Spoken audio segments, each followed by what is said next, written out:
ఆంధ్రప్రదేశ్ రాష్ట్ర ముఖ్యమంత్రి శ్రీ చంద్రబాబు నాయుడు గారు రాష్ట్ర స్థూల ఉత్పత్తి త్రైమాసిక రిజల్ట్స్ రిలీజ్ చేస్తూ ప్రెస్కు రిలీజ్ చేయడం జరిగింది.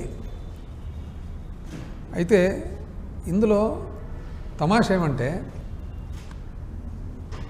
మొదలు పెట్టడమే ఒక స్ట్రాటజీతో, ఎట్లా ఆర్థిక వ్యవస్థ అంతా విధ్వంసమైపోయింది అంటే చూసే వాళ్లకు స్టార్టింగే మొదట్లోనే మీరు ఏ ఉద్దేశంతో ఇది చేస్తున్నారనేది అక్కడ కనపడిపోతుంది.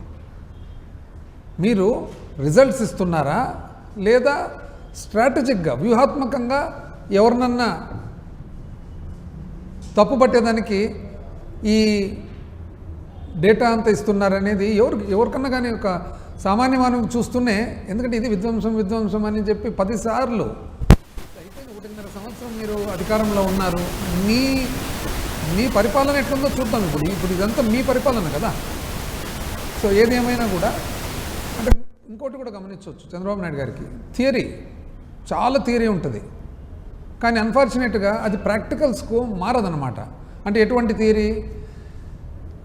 ఆర్టిఫిషియల్ ఇంటెలిజెన్స్ ద్వారా అసలు పండు మీద పురుగు ఎక్కడ ఉంటుందో చూసి, కెమెరాతో చూసి, ఆ తర్వాత ఆ పురుగును ఆ పండు మీద ఆ మాత్రమే మందు కొట్టి, ఇవన్నీ థియరీ బాగానే ఉంటుంది.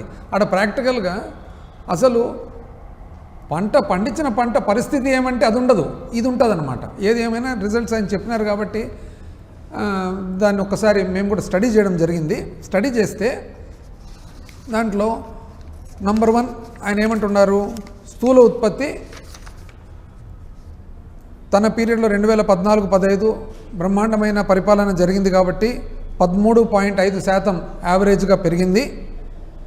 2019-20 ఆయనంత గొప్ప పరిపాలన చేత కాలేదు కాబట్టి మాకు 12.02 మాత్రమే పెరిగింది అని.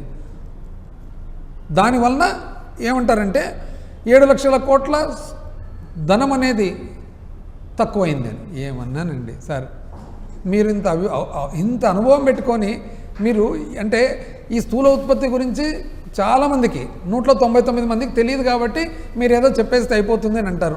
1% అయితే తెలిసిన వాళ్ళు అయితే ఉంటారు కదా. సేమ్ అదే మీరిచ్చిన ఫిగర్సే చూద్దాం. మీరిచ్చిన ఫిగర్సే చూస్తే 2020-21లో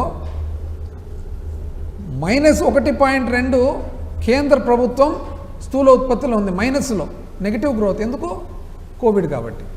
కోవిడ్ కేంద్ర ప్రభుత్వానికి మాత్రమే వస్తుందండి, రాష్ట్ర ప్రభుత్వానికి రాదా? ప్రపంచానికంతా వచ్చినప్పుడు రాష్ట్ర ప్రభుత్వానికి రాదా? 2020-21లో ఆంధ్రప్రదేశ్ రాష్ట్రానికి కోవిడ్ ఎఫెక్ట్ లేదంటారా మీ ప్రకారంగా? ఆ రోజు కూడా -1.2 కేంద్ర ప్రభుత్వం స్థూల ఉత్పత్తి నెగిటివ్ గ్రోత్ తగ్గుదలలో ఉంటే కూడా రాష్ట్ర ప్రభుత్వం మాత్రం 5.7 పెరిగింది. 5.7. ఇది కాదు. ఇప్పుడు మనము కంపారిజన్ పెట్టుకున్నప్పుడు మీ సమయంలో ఎండాకాలంలో బట్టలన్నీ బాగా ఆరినాయి అని మీరు చెప్పేసి వర్షం పడేటప్పుడు మా బట్టలు ఆరబెట్టి మీరు ఆరలేదు అంటే ఎట్లయితుందండి? ఇది కేంద్ర స్థూల ఉత్పత్తిలో మన భాగం ఎంత అనేది చూద్దాం. మీ యావరేజ్ అది మాత్రం కన్వీనియంట్గా మీరు చెప్పరు, మీరిచ్చిన డేటానే. కేంద్ర స్థూల ఉత్పత్తిలో మీ పరిపాలనలో రాష్ట్ర భాగం ఎంత అంటే 4.45%. 100 రూపాయలకు గాను ఆంధ్రప్రదేశ్ రాష్ట్రము మీ పరిపాలనలో 4.45% కేంద్రానికి మీరు ఇవ్వడం జరిగింది. 100 రూపాయలు $4.45 అనుకోండి. మేము మీ అంత పరిపాలన మాకు రాదు కదా. కోవిడ్ పెట్టుకొని కూడా కేంద్ర స్థూల ఉత్పత్తిలో, జాతీయ స్థూల ఉత్పత్తిలో 4.8%, మీకంటే ఎక్కువ. 100 రూపాయల్లో మీరు అద్భుతమైన పరిపాలన చేసి $4.45 పెడితే మేము మీ అంత పరిపాలన రాదు కదా. కానీ కోవిడ్ పెట్టుకొని కూడా $4.80 ఇచ్చినాం. ఎవరు బాగా చేసినట్లప్పుడు? అసలు ఇంకొకటి కూడా చూస్తే మీరేమంటారు, తగ్గిపోయింది 13% నుంచి తగ్గిపోయిందని. ఎట్లా తగ్గుతుందండి? కేంద్ర కోవిడ్ అనేది మీరు లెక్కకే రాదా? మరి అప్పుడు అదే 2020-21 సంవత్సరంలో కేంద్రం అంత పెద్ద జాతీయ స్థూల ఉత్పత్తి -1.2లో ఉంటే రాష్ట్ర స్థూల ఉత్పత్తి 5.7 చాలా గొప్ప సాధన కదా. దాని గురించి చెప్తున్నారో చెప్పరు. నెక్స్ట్ ఏమంటారు మీరు, మీది మాత్రం చాలా అద్భుతంగా ఉంది, ఇప్పుడు చాలా అద్భుతంగా ఉంది. ఆ అద్భుతంలో కూడా ఏమంటారు మీరు, అసలు 12.2% అంతేనా మీరు చెప్తుండేది. అయితే మీరు చెప్పే ఫిగర్స్ ఏదైతే పెరుగుదల ఉందో ఇది నమ్మశక్యమా అనేది. ఎందుకంటే మీరేమంటున్నారు, మీది గొప్ప పరిపాలన కాబట్టి గొప్పగా పెరిగింది అని. అయితే ఇది రాబడిలో ఎందుకు మరి మారడం లేదు? మీరేమంటున్నారు అంటే ఎక్కడైతే ధనవంతులు కానీ ఆదాయం మాత్రం లేదు అని అంటున్నారు అన్నమాట. ఇప్పుడు మీరు ఒకసారి చూడండి, 2019-24 మధ్యలో చూసినట్లయితే రాష్ట్ర స్థూల ఉత్పత్తి ఎట్లా పెరిగింది, 10.7% పెరిగింది, 9.7% పెరిగింది. కానీ అదేవిధంగా ఆదాయం ఎంత పెరిగింది, 10.7%, అంటే టాలీ అయిపోతుంది. కానీ మీరు చెప్పే ప్రకారం అయితే ఒకవేళ 12.0% నిజంగా గిన మీది పెరిగింటే మీ ఆదాయం ఎందుకు ఓన్లీ 3% మాత్రమే పెరుగుతుంది? ఇప్పుడు కేంద్రాన్ని చూస్తే పోనీ మాది చూద్దాం, మా 5 సంవత్సరాలు చూద్దాం.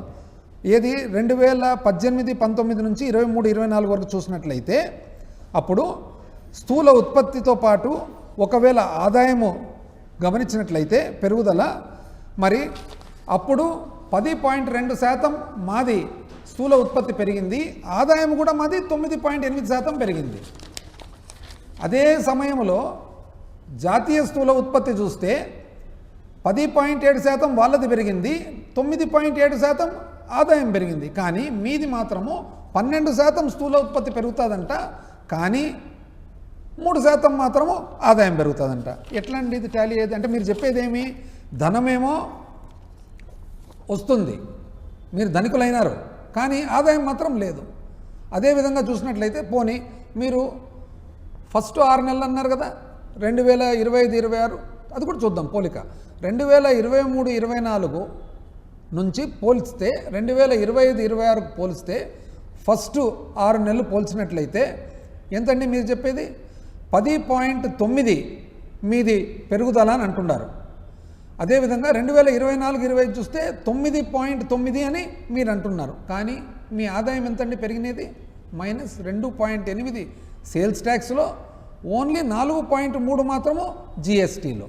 ఓవరాల్గా చూసినట్లయితే ఓన్లీ 2.5, అంటే 11% స్థూల ఉత్పత్తి పెరుగుతుందంట, కానీ ఓన్లీ 2.5% మాత్రమే ఆదాయం పెరుగుతుందంట. ఇదే సేమ్ జాతీయ స్థూల ఉత్పత్తి చూద్దాం. జాతీయ స్థూల ఉత్పత్తి చూసినట్లయితే కేంద్రం ఇచ్చిన రిజల్ట్స్ ప్రకారం 8.8% వాళ్ళది స్థూల ఉత్పత్తి పెరిగింది, వాళ్ళ ఆదాయం ఎంత పెరిగింది? 7.3 పెరిగింది. అంటే కేంద్రానిది 6 నెలలదే టాలీ అవుతుంది, కేంద్రానిది మాతో టాలీ అవుతుంది, కేంద్రానిది సంవత్సరంది టాలీ అవుతుంది, మీది మాత్రం ఎక్కడ టాలీ కాదు. కానీ మీది మాత్రం అద్భుతమైన పరిపాలన, అద్భుతమైన స్థూల ఉత్పత్తి. అసలు ఈ ధనానికి ఆదాయానికి పొంతన లేకుండా మీరు ఎట్లా చెప్తున్నారు అనేది మాత్రము చాలా ఆశ్చర్యం. ఎందుకు చెప్పగలుగుతున్నారు ఇదంటే, మీరు స్థూల ఉత్పత్తి ఫిగర్స్ ఏవైతే ఇస్తున్నారో ఈ 3 నెలలు అనేది నిజం చెప్పారంటే దాని పెద్ద అది లెక్కచారం వేసేదానికి రాదు. ఈరోజు ఏదన్నా కానీ స్థూల ఉత్పత్తి ఎస్టిమేట్స్ ఇస్తే అది కరెక్టా కాదనేది 3 సంవత్సరాల తర్వాత తెలుస్తుంది. ఫస్ట్ అడ్వాన్స్ ఎస్టిమేట్స్, ఆ తర్వాత ఫస్ట్ రివైజ్డ్ ఎస్టిమేట్స్, ఆ తర్వాత సెకండ్ రివైజ్డ్ ఎస్టిమేట్స్, ఆ తర్వాత థర్డ్ రివైజ్డ్ ఎస్టిమేట్స్, ఫైనల్గా అకౌంట్స్. మీరేమి ఇప్పుడు ఏదో ఒకటి చెప్పేస్తే కానీ అయిపోయిందిలే అని చెప్పి మీరు అనుకుంటూ ఉండారు, అంతే. మాకైతే అంతే అర్థమవుతుంది. అసలు 7 లక్షలు ఏంది, తగ్గడం ఏంది? దాని తర్వాత ఇంకోటి ఏమన్నారండి, తలసరి ఆదాయం తగ్గింది అన్నారు. దాన్ని కూడా చెప్పినారు మీరు, తలసరి ఆదాయం తగ్గిందని.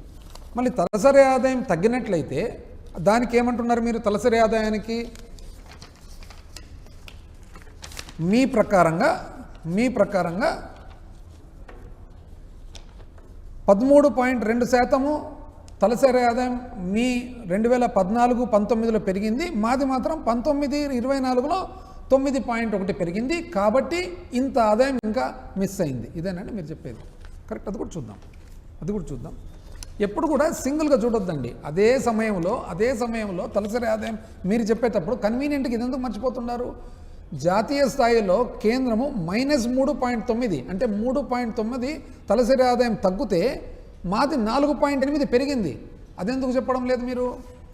పోనీ ఎట్లొద్దులేండి, టోటల్గా దేశం మీద చూసినట్లయితే 2013-14 నుంచి చూసినట్లయితే 2013-14లో ఆంధ్రప్రదేశ్ రాష్ట్రము ఏ స్థాయిలో ఉన్నింది? 18వ స్థాయిలో ఉన్నింది. అంటే భారతదేశంలో 18వ స్థానంలో ఉన్నిందనమాట.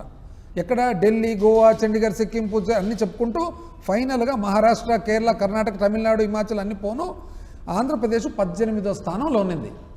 18 స్థానంలో ఎప్పటి వరకు ఉన్నింది? మీరు పరిపాలన చేసినంతసేపు 18 స్థానంలో ఉన్నింది.